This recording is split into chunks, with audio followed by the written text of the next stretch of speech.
Alors, dans les vidéos précédentes, vous avez pu programmer la manette, ensuite vous avez pu programmer le robot, vous avez donc les programmes dans les deux microbits et vous avez testé si cela fonctionnait. S'il n'y avait pas d'erreur de programme, normalement vous vous rendez compte que ça fonctionne, avec quand même quelques inconvénients. La liaison entre les deux microbits, la liaison Bluetooth, est quand même pas terrible. C'est-à-dire que c'est assez saccadé, les informations sont envoyées de façon assez saccadée, et du coup, c'est pas très fluide. Voilà. On arrive quand même à faire fonctionner le robot, mais son avance, son arrêt et son recul ne sont pas très instantanés.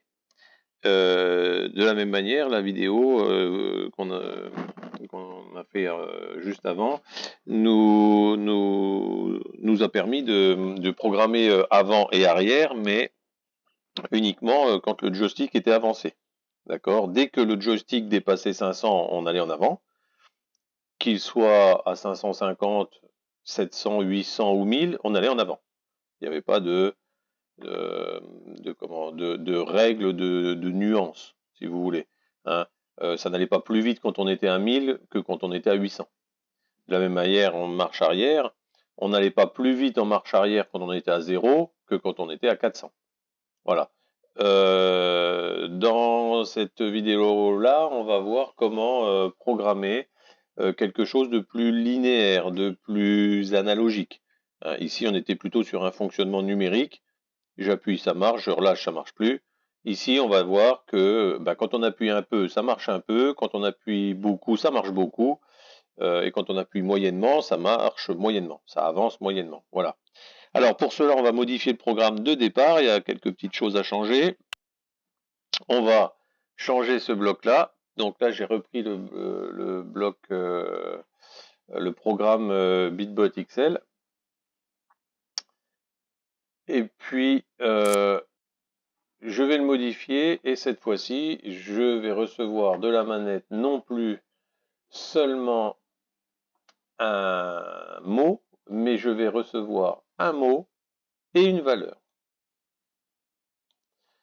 Ensuite, je peux remettre mon bloc si à l'intérieur. Donc là, on a plus le mot receive string. D'ailleurs, il vous met un petit point d'exclamation vous disant il y a un problème. Donc il va falloir enlever le receive string. Ce n'est plus ça qu'on utilise. Mais c'est le nom que l'on a envoyé. Et donc le mot, c'est name. C'est le même principe, c'est juste la variable qui n'a pas le même nom. Alors, quand le mot avant est reçu, qu'est-ce que l'on doit faire? Eh bien, on va regarder, en fait, le programme qui est fait dans la manette nous envoie un mot et une valeur. La valeur, sous-entendu, c'est la valeur de la position du joystick. Est-ce que le joystick est à 550, 600, 700, 900, 1000? Voilà, c'est cette valeur-là que l'on va prendre.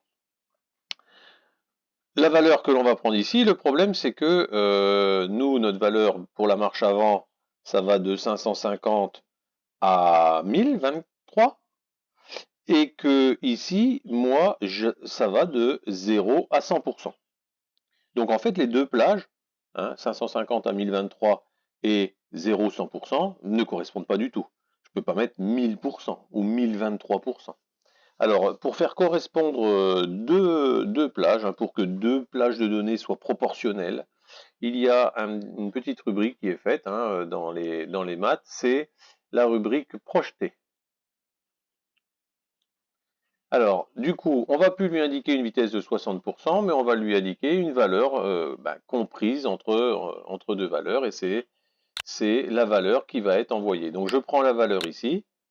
Alors, cette valeur-là, qui est envoyé entre, alors non pas 0 et 1023, on est entre, on avait dit 550 pour la marche avant. Eh bien moi, il faut que cette tranche entre 550 et 1023, il faut qu'elle soit convertie, cette plage-là, il faut qu'elle soit convertie entre 0 et 100%. D'accord? Donc le 0 va correspondre au 550 et le 1023 va correspondre au 100. Et toutes les valeurs qui vont être envoyées intermédiaires seront adapté en pourcentage grâce simplement à un produit en croix. Ensuite, donc, je n'ai plus qu'à reprendre la même chose ici, mais avec la petite modification que pour la marche arrière, on a dit qu'on allait de 0 à 550, mais que quand c'est 0, ça doit être la valeur maximum. Donc ici, je vais de 0 à 450, hein, puisqu'on avait dit entre 450 et 550, c'est l'arrêt. Donc, entre 0 et 450, et que, ou plutôt je vais mettre de 450 à 0, et je vais faire correspondre le 450 au 0%, il s'arrête. Et quand je vais être au maximum descendu tout en bas, c'est-à-dire que je vais être à 0, il faut que ce soit 100% pour que ça accélère en marche arrière au maximum.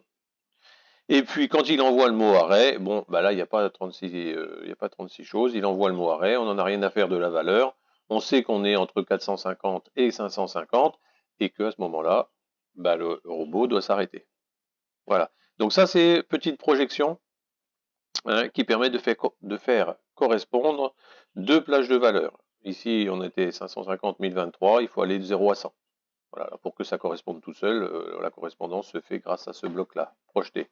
Hein, je rappelle, dans mathématiques. Une fois que vous avez fait ça, vous pouvez tester votre programme et voir si vous avez une variation de la vitesse. Hein, donc vous bougez le joystick doucement pour voir s'il accélère en marche avant et s'il accélère en marche arrière. Ensuite, il faudra faire la même chose pour faire tourner à droite et à gauche. Hein, c'est le même principe, hein, de 0 à 100%, et puis vous reprenez les plages que vous avez mis dans le programme de la manette.